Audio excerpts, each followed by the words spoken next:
सांगली, मिरज आणि कुपवाड शहर महानगरपालिकेच्या नुकत्याच पार पडलेल्या निवडणुकीत माननीय महापौर तथा विद्यमान नगरसेवक, उपमुख्यमंत्री माननीय अजितदादा पवार यांचा निकटवर्तीय सातत्याने भरघोस मतांनी निवडून येत आपल्या कर्तृत्वाची छाप उमटवणारे माननीय दिग्विजय सूर्यवंशी यांनी पुन्हा एकदा दणदणीत विजय मिळवला.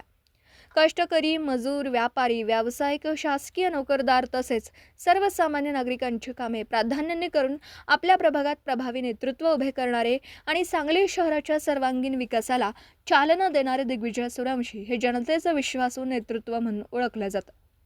या निवडणुकीत विजयाच्या पार्श्वभूमीवर त्यांचा जाहीर सत्कार सोहळा आयोजित करण्यात आला.